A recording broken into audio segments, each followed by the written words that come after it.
Welcome to the GSMC Business News Podcast, the show dedicated to keeping you up to date on all things concerning business, technology, and the stock market.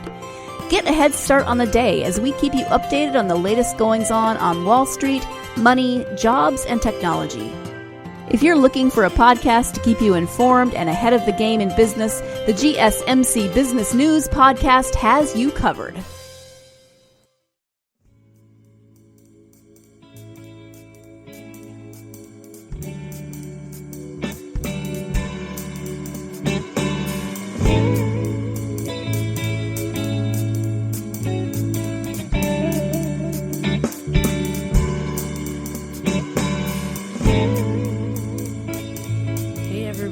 This is the GSMC Business News Podcast, powered to you by the GSMC Podcast Network.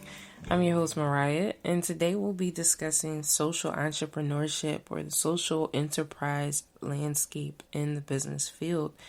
Now, oftentimes we talk about all of the nonprofits, but there are some for-profit businesses who are solely focused on social awareness or social change, social justice, all of that good stuff. Try saying that 10 times fast. That's what we're going to be discussing today.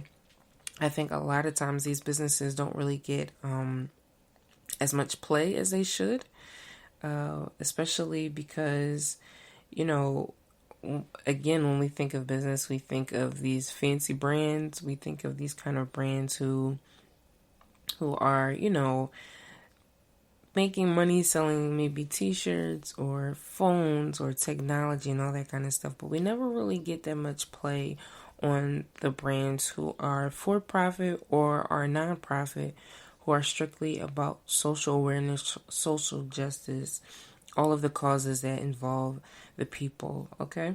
So that's what we're going to discuss today. We're going to talk about what it is. How do you become a social entrepreneur? Is there money in social entrepreneurship? Sometimes the profit isn't seen until much, much later. But that goes with any kind of business. There are a few businesses that I really, really like who, started maybe as a brick and mortar and they're doing the social enterprise amazingly. So again, we're going to be talking about that. How you can get started if you're interested, and then some hometown heroes who I think are doing this social enterprise entrepreneurship thing the right way. All right, so let's dive in. What is social entrepreneurship? I think in order to understand that, we need to first go back to social awareness and define that. So social awareness is broken down into 5 categories, and the first one being embedded. This is the type of awareness, or I would say consciousness, that's shaped by your biological makeup, your social and cultural factors. So this goes back to home. For example, I have a few great friends who were born into Islamic families, so their faith is Islam. And I was born into a Christian faith-based home. So normally a lot of my morals and the way that I try to treat people, do unto others as they would do unto you, and reaping the harvest. If you stay to the cause, and if you stay strong, and if you don't worry about outside factors, and just stick to your faith and your morals and your values of treating people with the utmost respect, good things will come your way. That's something that I was taught in my home. Now, obviously, this is not specific to religion. This is not specific to religion at all. Sometimes people get wrapped up in that. I think in business, you want to keep your religious morals and your business morals slightly separate, although it's hard because, again, these things are embedded in you. I remember being very, very little, getting dressed for church and the little socks and little patent leather shoes and the dresses and things. And, I remember my friends, they were garbed up, and we would talk a lot because I was trying to figure out, well, what are you guys doing? And they were trying to figure out why I don't, garb up for my religion. So that created some outside factors that kind of influenced the way I saw life, because we kind of had the same morals, but we just had different faith. So those are the kind of things that are embedded, those things that you really don't have control over, because mom and dad said, listen, on Sundays we do this, or during this month we fast, or during this week we do this, or whatever that home-based teaching is. Those are the things that are embedded in you.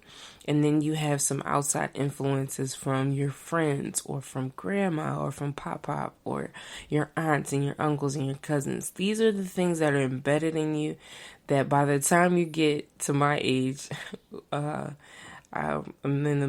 towards the end of the millennials, that by the time you get to this age, you really can't tell if this is what you believe or if this is what you were taught to believe, right? That's what that embedded awareness is. Some businesses specifically target those who have that embedded awareness. So if you, again, that specific faith-based groups, they can also be enterprises. They might sell t-shirts to you.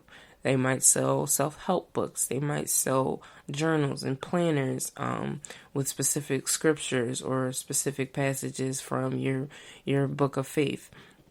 So that's that embedded awareness. Then you have the self-reflective, or the self-reflexive, I should say. And that's, again, starting to break down what you were taught versus the experiences that have shaped you. So this is when you become conscious, right? So remember, I was saying that once you get older, you start to try to differentiate. That's why a lot of people go through maybe a midlife crisis late in life. They're trying to figure out, well, who am I? A midlife crisis doesn't necessarily have to be midlife. It could be very early, or it could be very, very late. There are businesses who specifically target those going through that. I'm looking to find my purpose, right? So you have a lot of business coaches, and a lot of business teachers who are trying to help coach entrepreneurs and help them find their own footing and their own stability, to be able to move within the landscape. I think in business, you do have to have your own mind. It's easy to follow trends. It's easy to follow who's hot. It's easy to follow who's making the most money.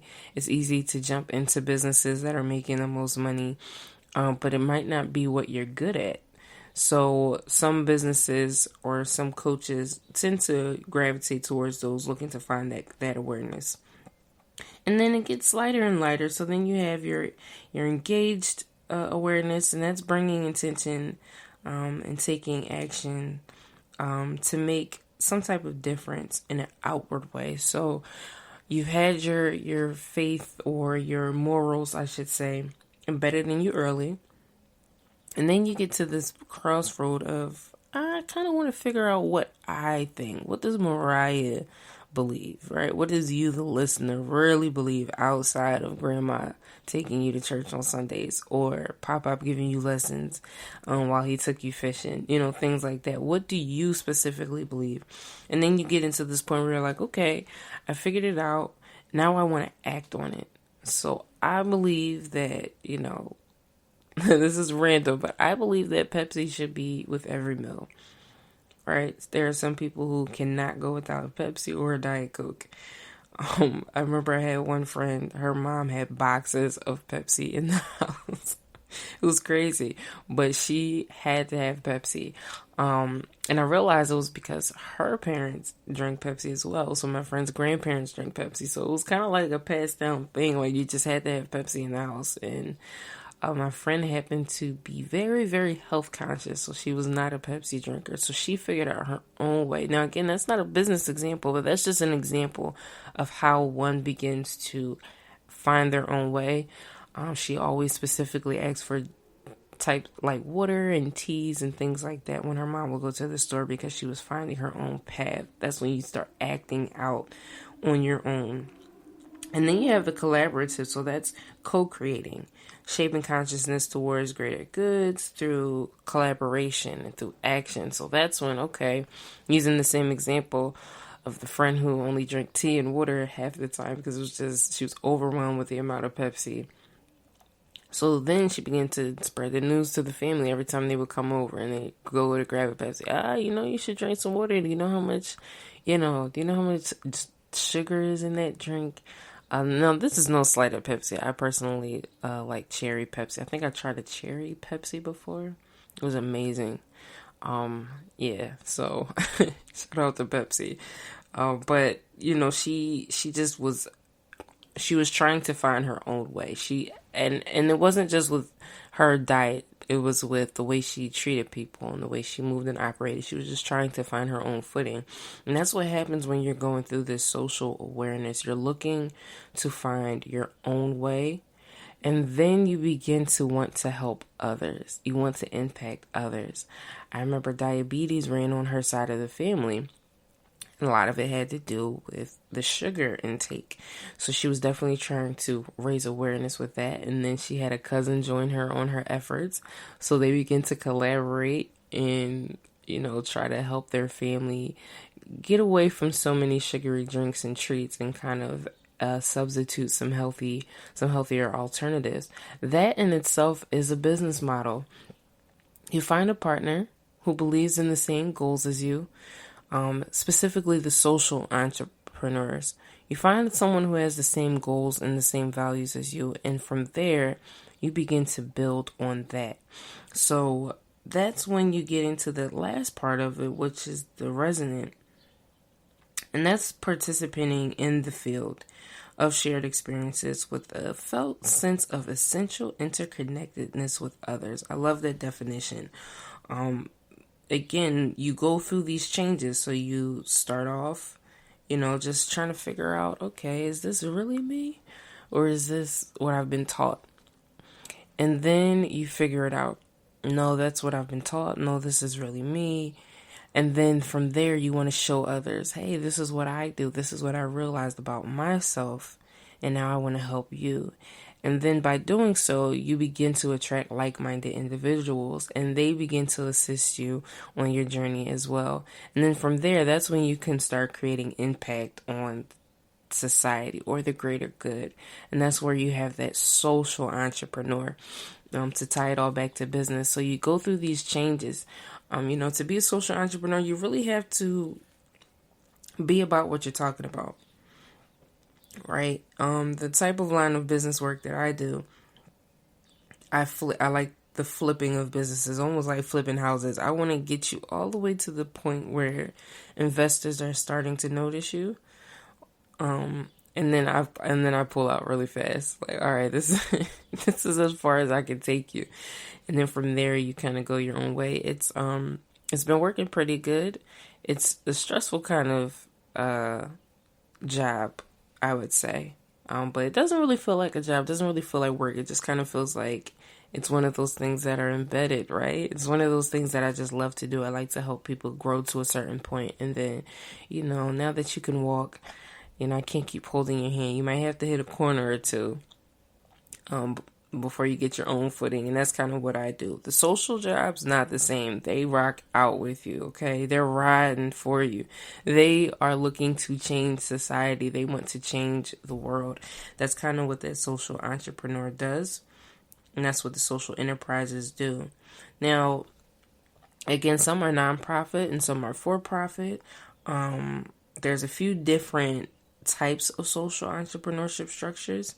So we're going to take a quick break, and then when we come back, now that we understand what social awareness even is, we're going to get into the types of businesses that deal with all of those different stages in the social awareness model. All right. So again, we're going to take a quick break, and then when we come back, we're going to get into the different types of structures.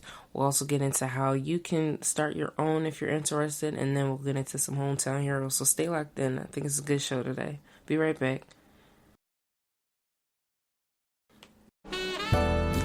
Are you looking for a podcast that gives you all of the latest news from the world of finance? Then check out the GSMC Financial News Podcast. We'll delve into the ups and downs of the stock market, changes in the economy, and news from the world of real estate and technology. From breaking news on the New York Stock Exchange, NASDAQ, or the overseas market, to updates on the bond market, if there's money to be made, we'll cover it on the GSMC Financial News Podcast.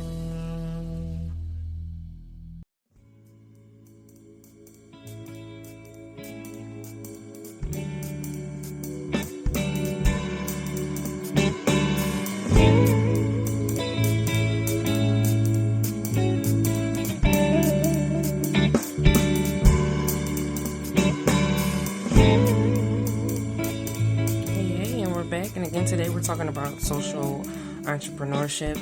We just discussed in a little depth of social awareness structure and how things can be embedded in you so that, things that you're apt to support kind of get shaped by your upbringing and those little people that are around you at the time. And then as you grow, you should be in a place of becoming more conscious and more aware of what you want to do, how you want life to go for you, how you see life, how you view things, and then tying it into business. That's kind of the path that their social entrepreneur has to go through. What do they love? What do they hate? What's the hill they're willing to die on, right? And then how are they going to help others?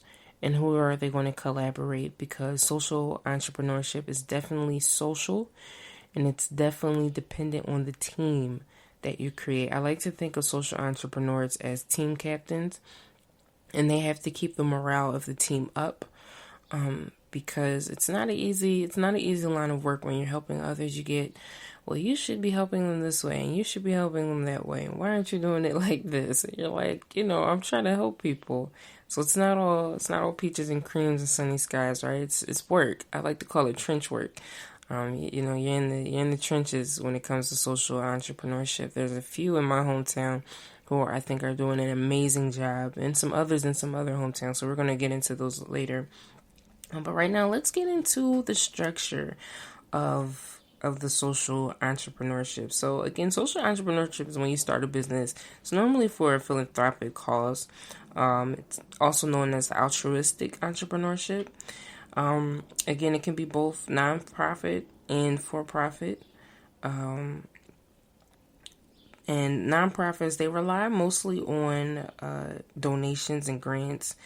And for-profit companies take profits and they turn them instead of, not necessarily using the money to buy themselves a new boat or something or a new home. They take those profits that they could be making and they use it for social justice. One example that I can think of a for-profit option of business would be Tesla. They take profits and they try to make clean energy products and try to make, right now it's a race, almost like the race to the moon. It's a race for the electric cars right now. How do we stop emitting so much gas into the atmosphere?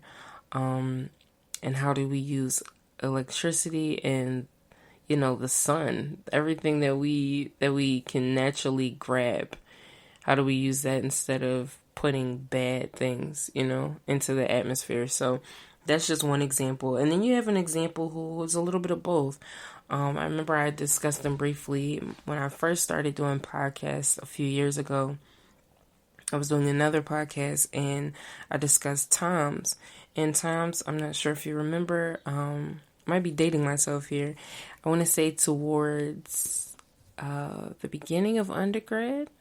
Might have been the beginning of undergrad. It was a big wave of the Toms. I want to say they were Toms or Toms. Might have been Toms. I think me and my friends were calling them Toms because it said Toms on both shoes. But I used to love what they did. You bought a pair of Toms, and for every pair you bought, they would find a child that was in need in specific countries, and they would give them a pair of shoes. I thought that was an awesome business model. I've always admired what they did. I was definitely for the cause of Toms. I was one of those people that they, again, you want to share and impact others. I was definitely one of those people who were impacted by what they were doing. So that's an example of a for-profit social entrepreneurship type business. They're both brick and mortar and online, so you could order times online. The website outline layout was very nice. They told you exactly what they were doing. They told you exactly where your money was going. And then you could also go into the store. You could get them from the actual store, or you can go to your favorite sneaker store and get a pair of Toms. I can't say that I would wear them now, being as though that I'm a little older. I like to stay active and play sports, so my bones aren't the best. So I need an actual shoe that ties up. But at the time, I had I want to say I had every color except for red. Yeah, I was in deep. I was in really deep. So shout out to Times, y'all. Y'all definitely caught me. Those type of businesses I always admire. I always say one day when I have time, I'll actually be able to sit and do a social awareness type of business. That'll probably be my retirement plan. So fingers crossed for me, y'all. Fingers crossed. But again, let's get into the structure. So what is social enterprise? It's a type of business where the bottom line, your KPIs, so your success metrics, all of that is not simply for profit. You're not doing this for money alone. You are instead trying to measure success based on 3 different things: the people, the planet, and then the profit. So the people is the human impact. Again, remember times they were very effective on impacting the way that I saw business and the way that I liked for business to be handled. So they, it impacts your ability to improve lives and develops community. Remember that team. So that's the people aspect. And then you should be focusing on the planet. Remember we talked about Tesla and how they're trying to cut down on the CO2 emissions and the carbon footprints. So they're looking to go electric and they're looking to be in outer space, and they've already been to outer space. And I think that's cool. I'm still on the fence about if I would want to go to outer space. Not sure I want to meet different creatures just see. I'm still getting used to humans. But I think what Elon Musk and Tesla are doing is just phenomenal. Definitely a business to watch, pay attention to. They are for profits for sure. They're also for the people as well and the planet. And then at the end, so you go through your people, you go through how can we impact the planet where we live, our home. Be nice to your home will be nice back, right? And then you look at the profit. So that's, like any traditional business, you got to pay your workers. So we can love people to the moon and back, but if we don't pay them, chances are they will find somewhere else to go. People have families to feed, bills to pay, and vacations to go on. If you can tell, I'm in vacation mode. The summer is coming. I love to tan. I think I'm tan enough, but it's nothing like getting a little extra on top. So yes, you definitely want to pay your workers so they can enjoy those type of things. You might be paying your workers vacation. You might give them PTO, depending on the size of your business. So these are the things that you have to pay attention to. You have to pay attention to the profits. If any social business says they don't pay attention to money, they are not telling the truth. Everybody has to eat. In the world we live in, money does make the world go around, right? So that's what you should be focusing on. And then let's get into the types of the social entrepreneurship. Because social entrepreneurship is about harnessing or gaining profit or commerce for a good cause, right? So you have your nonprofits. These are your most simple. I think everyone is pretty aware of nonprofits. I'm sure you know of a nonprofit in your neighborhood. These are tax exempt non-business entities, so they're not treated as businesses. They invest excess funds back into the mission, so they literally flip their bread over and over and over again. Now, depending on the type of structure, depending on your board, I'm not the biggest nonprofit person, so as I always say in every episode, please do your due diligence. Reach out to who you need to reach out to help you get these type of businesses structured. But that nonprofit, their vision is their mission, and their mission is their vision. They are looking to help people, and they take that money that they make from the donors and sponsors, and they put it right back into the business, right? They normally help the community. You'll see some local centers like the POW Center. You might have a POW in your neighborhood. You might have some type of outreach program in your neighborhood. Your local church or faith-based organization may be considered a nonprofit on paper. So again, those are type of businesses and type of structure setups. They come in all different type of forms. But this is the basis. They're looking to flip the money right back into their community. Then you have your cooperative. That's a business organized by and for its members. So one example is a community grocery store. There's one ShopRite that's run by Mr. Brown in Philadelphia area, and he does everything for the community. He's currently working with a restaurant business owner by the name of Sadia Schuler, and they're collaborating right now. He's collaborated with her a few times in the past. He collaborates with a lot of nonprofit organizations in the community. So that's someone who is a business organized by someone from the community who loves the community and continues to cooperate with those in the community, and they continue to collaborate. Another example, or a more simpler example, I should say, is a credit union. So I have a credit union for my personal banking. Business banking, I go through some other channels.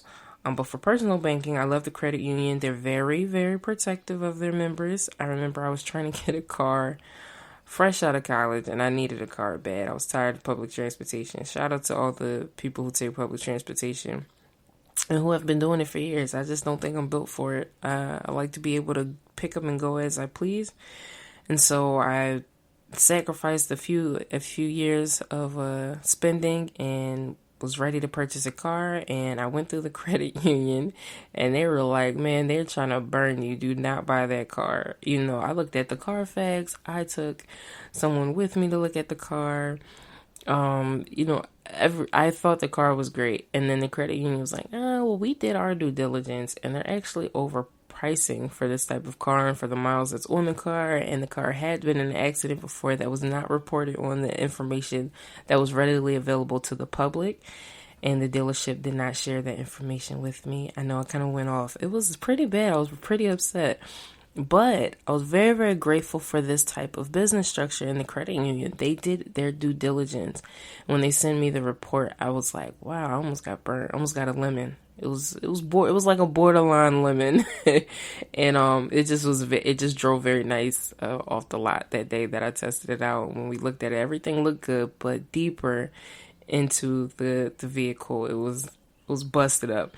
So the credit union did their due diligence, and that's what they do whenever you're looking to do anything through the credit union. They're definitely going to look out for you. So that's one of those type of community-based, you have to be referred to get into the credit union. So you can't just go and sign up for an account. You have to know someone. So again, that team, that community, that's what the credit unions do. And side note, I did end up getting a car. It was not through the dealer that I went through those. The bank helped me find someone else. I love those type of businesses. Then you have your social purpose business. These are businesses that start on the foundation of addressing a social mission. So everyone may have their feelings about it, not really getting into the political aspect of it, but Black Lives Matter is a type of social purpose business. They specifically are looking to help those who may be in the Black community, who may have been targeted unjustly by our local officers, police force, and they just do their due diligence to see, was it unjust? Was there just cause for some of the mishaps that are going on? Things of that nature. Again, I'm not going to get into the political aspect of it, but that is a social purpose business. They take donations, and they look to hire lawyers and attorneys to help those in need, right? Then you have your social firms. Social firms employ those in the community who need a job. So you might have your local, your local job finder, bulletin board is always outside the office and outside your local community center. I know I had a older friend. Life just kind of happened to her, and she was always asking me about jobs. And then I found this organization in the neighborhood, and they help you find a job. So that was pretty cool. What they do. And that's simply all they do. It's employees. They employ at-risk youth. Some older men and women who may have been recently incarcerated who just got out. If you went through a terrible divorce and you fell on really, really hard times, they definitely look out for you. So there has to definitely be a need, and you have to be able to prove that need. Unfortunately in business, there are a lot of scammers, so they have to do their due diligence. So I like the social firms. And then you have the socially responsible businesses. Now, these are companies that support the social missions, even though they're not a social business, but they do support. So again, the ShopRite example I gave would probably better fit under the social responsible business. ShopRite and the Brown ShopRite chain, they are aware of what's going on in their community, and they're looking to help at all times. And then you have your regular for-profits, and that's what many of us in business do. It's more so the most vague category because it's profit first, but they may donate, they may raise awareness, they might support other causes and things of that nature. Now, whether or not these businesses make the most money, it's really dependent on what you do and donors and investors and how you can build that team. So pay, I would say that's why they don't worry about pay so much. It's not the most profitable type of business structure, but it is the most fulfilling from what I've heard, right? So shout out to all the social entrepreneurs out there. You guys are killing it. You definitely make me want to join you in your mission of helping the people, right? All right, so we're going to take a quick break, and then when we come back, I'm going to get into how you can start up your own type of social entrepreneurship type of enterprise, and then we'll get into some hometown heroes. So stay locked in. We'll be right back after this break. Do you work in the world of marketing and advertising? Are you a media buyer or the owner of an agency? Have you been looking for a podcast to help stay on top of all the goings on of those worlds? The GSMC Marketing News Podcast is dedicated to keeping you up to date on all things concerning marketing and advertising. Get the latest marketing news, from what major businesses have planned for the coming year to the newest trends in advertising, from podcasts, digital and streaming, to the old standbys of radio, television, and billboards. The GSMC Marketing News Podcast has you covered, whether you're a marketing agent or a business trying to expand your brand.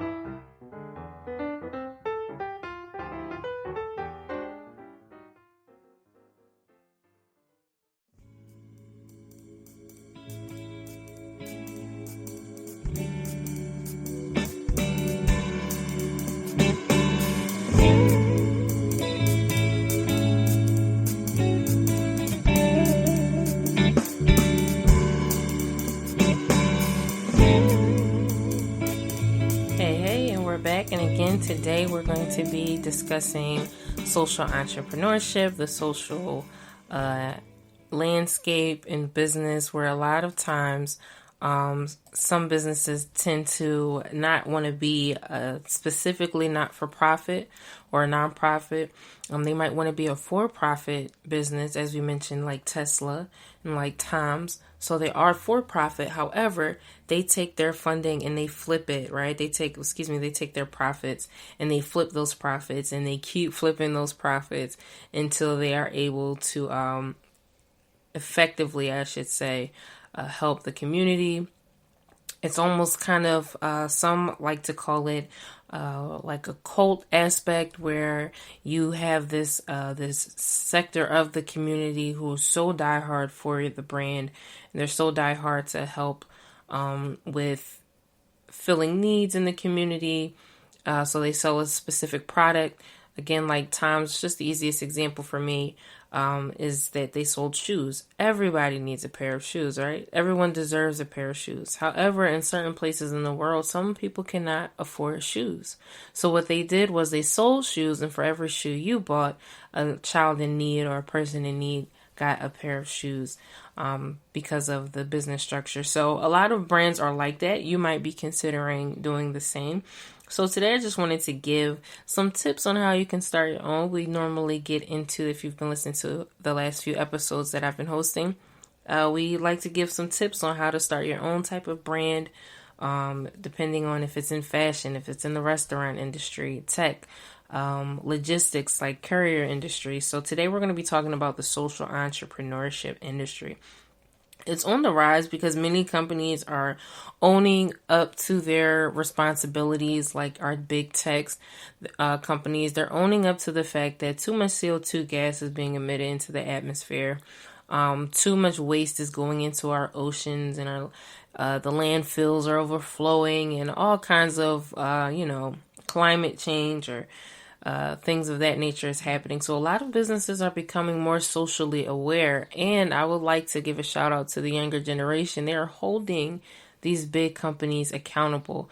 So of course it's going to trickle down to the little brand, right? And the little guy, like myself and like you, if you're new in business, we tend to have more of impact in our communities because we're right there in the community. So we have a better arm's reach as opposed to a big company who's located states and states away. You are right there in your community and you can evoke change right then and there. So this might be the job or the line of business that you're looking to get into. And because we're so connected all over the world, you can do things right through a website. You can just have a good website to get started. And then from there, you can just go. I know some individuals started by figuring out what it is that their mission is. What exactly are they looking to do? There's a few different type of examples of these businesses, but for you and yourself, you want to dig deep. It's good to look at others. Like I always say, go to the experts. However, you do want to dig deep inside yourself, and you want to make sure that what you're doing really represents who you are, because once you're out there, you don't want to get exposed, right? You don't want to be known for one thing and you really aren't about that. You really don't live that life. You're not about that life, so you want to make sure what you're doing is really at that core. Remember earlier when we discussed the different type of influences that we have. Some are embedded in us in our childhood, like our faith and our beliefs. And then you have some that are the outside influences. And then you become of age and then you start to find your own belief system. And from there, that's a good place to look to see what exactly it is you want to do. What do you believe in? What are you so passionate about that you want others to be able to benefit from your good deeds into society, right? So think about mission. Think about your mission. So that's something that you want to get started on. A company story with a cause makes your customers and those following you just feel really, really good about what they're getting ready to purchase from you. Again, if you're a for-profit business that's looking to be social, you want to make sure that your customers believe in you. If you're in your hood or your area, and the people in the area know who you are and you're portraying to be something different just to sell products. What's like my old heads normally say, was done in the dark will come to light. So how you really are eventually will show, and you want it to be consistent. Consumers, customers, investors, we like consistency, right? We want to know that when we come to your brand, it's almost like the Chick-fil-A effect. It's kind of difficult, or it's kind of like an outer body experience when you go to a Chick-fil-A that doesn't have great customer service. You're like, well, who runs this franchise? You begin to ask questions. Well, who's in charge of this? And why would they hire those cashiers? And it wasn't a great experience because we're so used to that consistency. So make sure you're staying consistent with your mission. And then you want to collaborate, partnerships. So let's say you start off with a simple Instagram page. I believe in content heavy first businesses. It's nothing wrong with looking to scale quickly if you have the means and the support and the wherewithal to do so. However, if you really want your legs to be planted, awareness is one of the biggest things that you want to focus on. So in the beginning, you might just be focusing heavily on your content. Remember your mission. So what is your mission? You want to post up. You may want to do videos, and you have to get used to being behind the camera. Social businesses are in the community. People have to see your face, so you can't be shy, or you can be shy, but you might want to work on breaking out of that shyness, right? So you might start that way. And then from there, you begin to attract the following. And you may have a simple product that you're selling. It might be a t-shirt with one of your favorite quotes on it that you've created, or your mission maybe on the back of the shirt with your company name on the front. And that might just be your small product line that you're starting with. Again, You can use shoes, you can use socks, you can use hats. It doesn't really matter what it is, but you definitely want to focus on that branding aspect. So build your content, get that product together and ready to hit the market. And then from there, you want to begin to collaborate, work on those partnerships. With social enterprises, because it's so mission based or mission led, and it's hope and motivation and things of that nature, partnering with other for-profit companies and non-profit companies looking to do the same thing that you're doing is really good, because now you're beginning to leverage these other communities. So you might have a purple team, we'll just keep it simple, in working in my home area in Philly, and we believe in the color purple, right? We believe that it's a royal color and we know what it stands for, and we want to help little kids find their inner purple, right? Find your inner royalty, your inner passion, right? And then we begin to keep putting this content out. Team Purple, we're in Philly and we're getting it rolling, and we're having self-help groups with the kids, and the kids are really excited.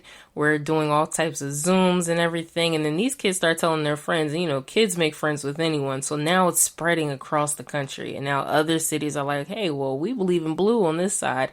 And then from there, you can begin to leverage their community because they're beginning to leverage your community. And from there, you may be able to grow some partnerships. Now, obviously, this is a simple example for a quick episode in social entrepreneurship.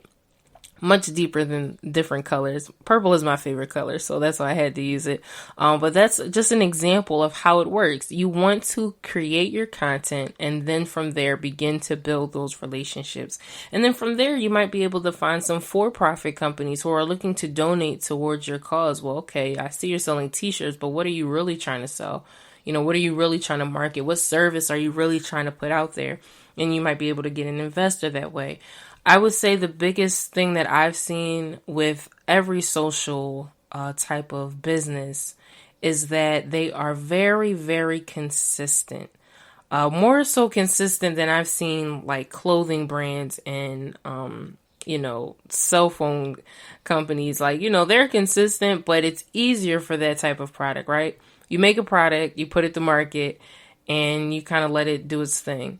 With social businesses, you are constantly on the go. You're in the community. People are reaching out to you. People are looking to collaborate. People are looking for help because you have positioned yourself as a help leader in the community.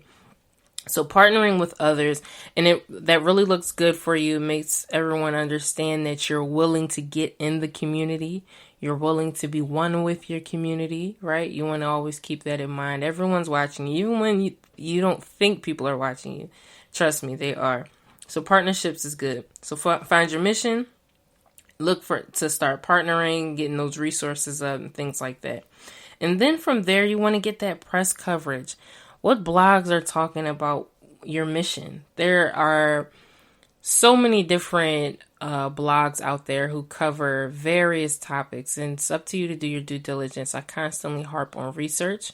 You want to do your research. Who out there is talking about what you're talking about?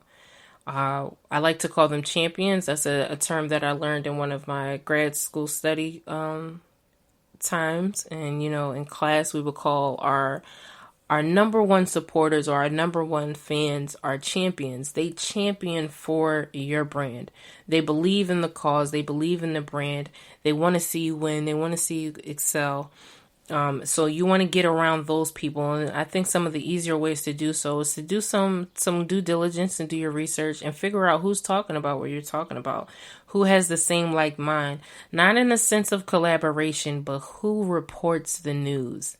I know we have been in the age of fake news, and it's hard to believe who's telling the truth and who's not. And that's why you have to do your due diligence. You want to make some good relationships with the press, with media coverage, and those who are going to put your business out there, right? So that you can grow those partnerships and you can grow those relationships within the community. You want to help almost evangelize your cause. And that's what the media is there for. And then, of course, as any business, as we always discuss, you want to get your paperwork in order, right? So you want to get your name secured. You want to have your website. If there are signups, you want to have that. If you have subscriptions, you want to have that. If there's donations that you accept, you want to have that in place. I try to stay away from some crowdfunding platforms only because of personal reasons. I know a lot of individuals use these platforms to raise money for their causes. I like to grow organically. Not every business is the same. So it really depends on you as the person. And that's why it's your mission. And that's why it has to be the mission from your heart, to make it a little deep, because you're going to have to grind for this thing. Working with the public is not easy. So being in this field, you definitely want to make sure this is something that you absolutely love and you absolutely have a passion for. I would say out of everything in business, social community type businesses, you need to love what you do, because it will get hard, right? No business is easy. And so that's why you want to keep your paperwork in order so that, when you do begin to accept donations, you have a business bank account for the funding to go to. You're not mixing your personal with the business funding, especially if you're a nonprofit. There's all types of checks and balances needed because this is a nonprofit. So your money should be going back to the community that you're helping or the cause that you're working for. So having your paperwork in order, getting an accountant, you may need a board, you may need some legal advice, or you may want to have an attorney on retainer. I believe in having attorneys on retainer for any type, personal and business. It just helps with a lot of questions that the average mind wouldn't know. Even if you've been in business for a long time, business law changes, just like with any type of law, things change. So you definitely want to stay on top of things. Have those accountants in place so they can help make sure the money is going towards the proper causes. And I always like having a board. It's hard doing things by yourself. And especially when you're working with the community, you definitely need a team. No man is an island. So you definitely have to have a team, right? So those are just a few steps on getting started if you are looking to, get into the social entrepreneurship field. I think it's a good area to be in. I have so much respect for the social entrepreneurs out there. I think what they're doing is amazing. I'm always inspired. And like I always say, one day I will be one of those social entrepreneurs. Just have a few things going on right now, right? But in the meantime, it's nothing wrong with admiring others. So we're going to take a quick break. And when we come back, I'm going to get into some hometown heroes, just some social entrepreneurs I think are killing the game right now. So stay locked in. We'll be right back. Tired of searching the vast jungle of podcasts? Now listen close and hear this out. There's a podcast network that covers just about everything that you've been searching. Hey! The Golden State Media Concepts Podcast Network is here. Nothing less than a podcast bliss with endless hours of podcast coverage. From news, sports, music, fashion, cooking, entertainment, fantasy, football, and so much more. So stop lurking around and go straight out to the Golden State Media Concepts Podcast Network. Guaranteed to fill that podcast itch. Whatever it may be. Visit us at www.gsmcpodcast.com. Follow us on Facebook and Twitter, and download us on iTunes, SoundCloud, and Google Play.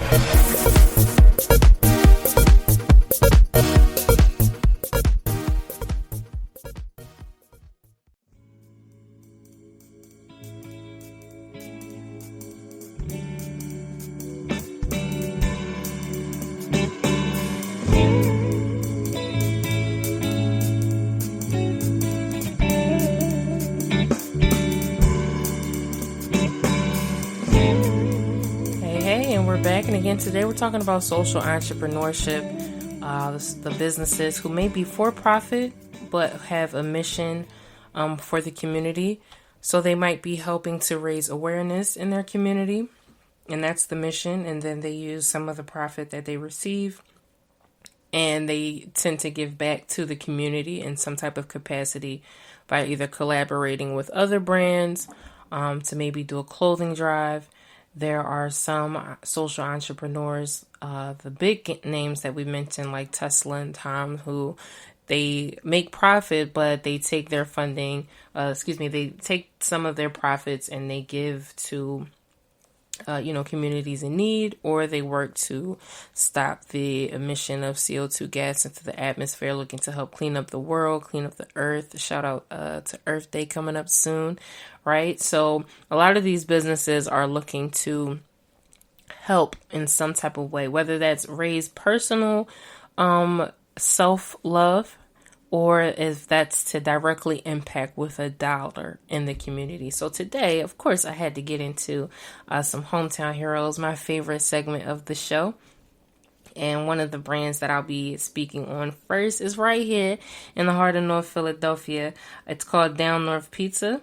And they opened up, I want to say, a few months ago. And I just absolutely love what they're doing. So to give some backdrop, they're two friends from Philly.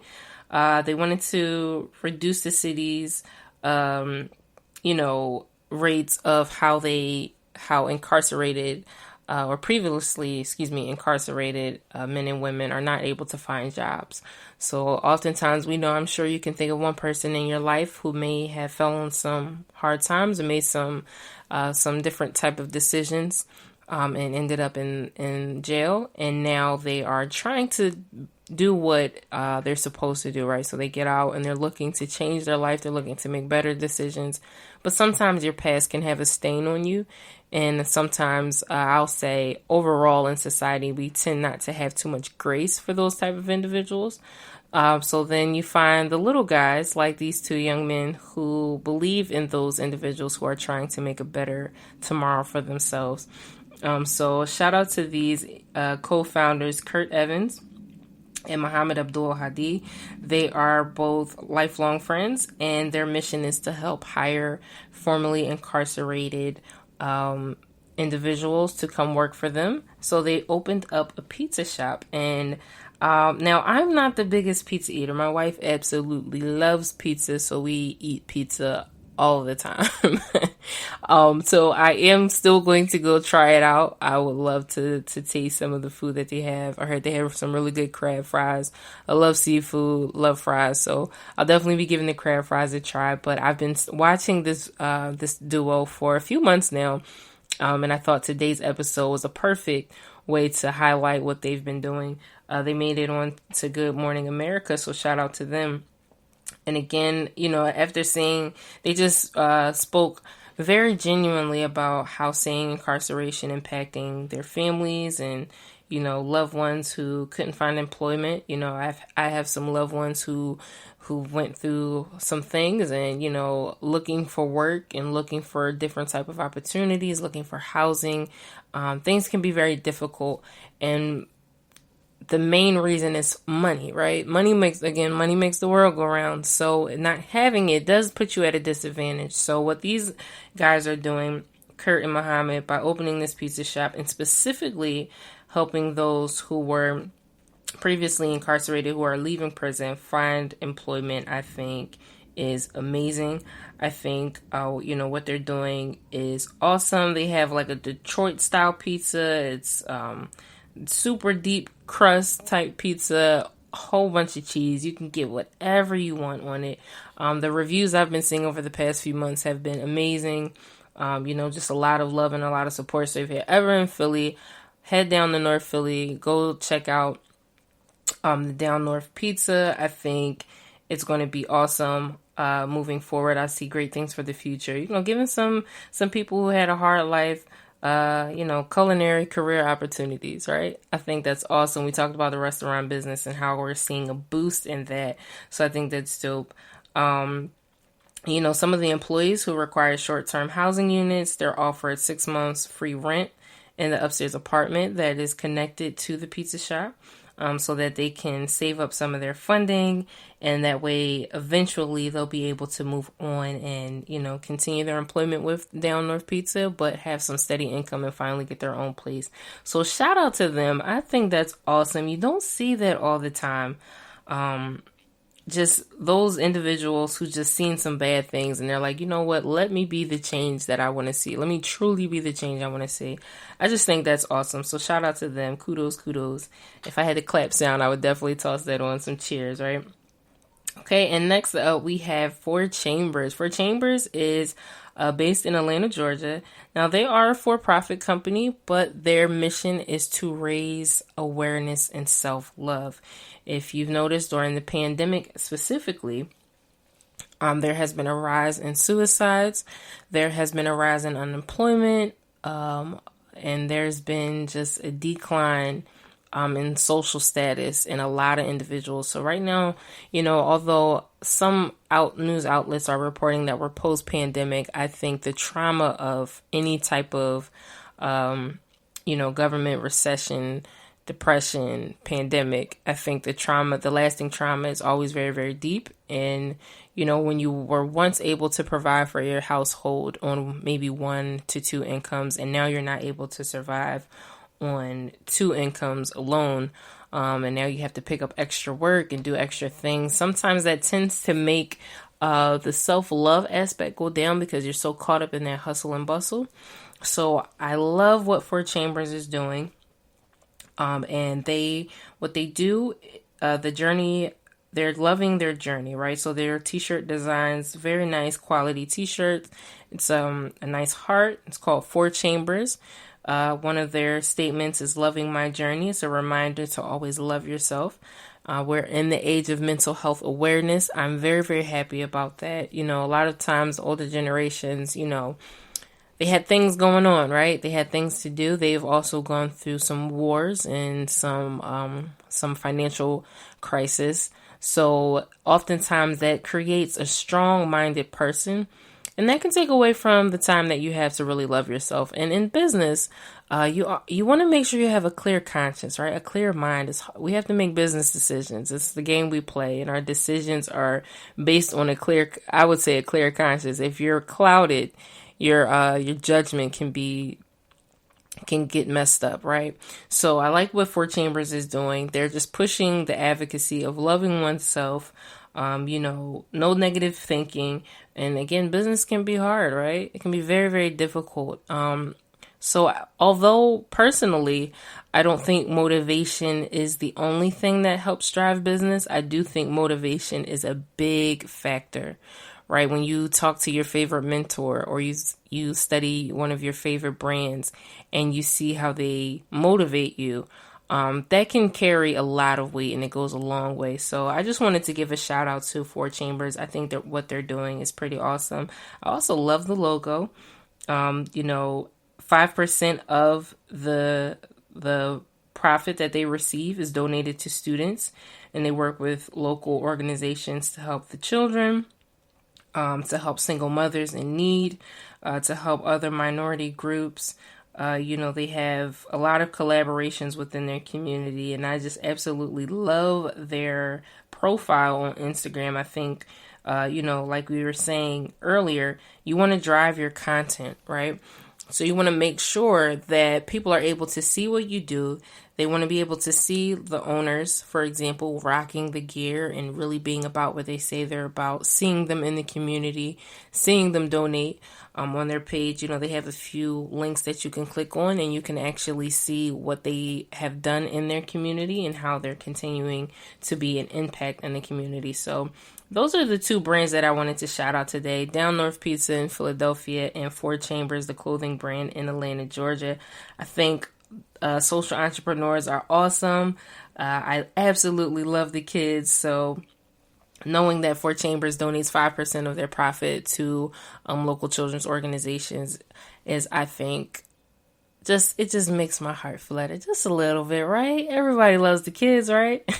So again, today we're talking about the social entrepreneurship landscape. We got into some more deep, detailed information about how that mission is even started and how those brands get going.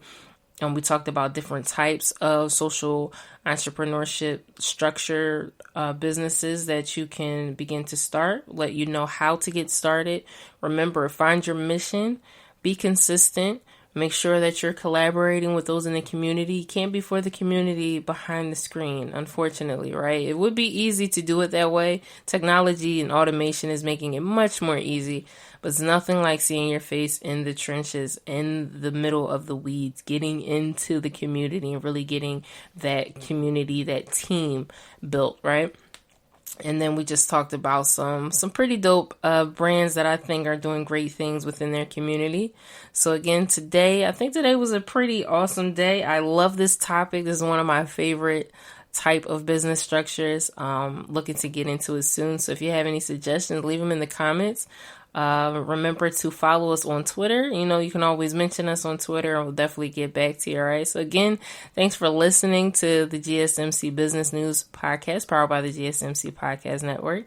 I'm your host, Moriah. Again, thank you for listening. Make sure you leave your comments, like, share, subscribe, all that jazz. Let us know how you feel. Any suggestions for any topics, anything you will want to hear, let us know. And I'll make sure we get some episodes going that fits exactly what you need, all right? Thanks for listening. Peace. You've been listening to the GSMC Business News Podcast, part of the GSMC Podcast Network. You can find this show and others like it at gsmcpodcast.com. Download our podcast on Apple Podcasts, Stitcher, SoundCloud, and Google Play. Just type GSMC into your favorite podcast app to find all of the shows from the GSMC Podcast Network. From movies to music, from sports to entertainment, from business news to weird news. Please subscribe to the podcast and follow us on Twitter and Facebook. Thank you, and we hope you have enjoyed today's podcast.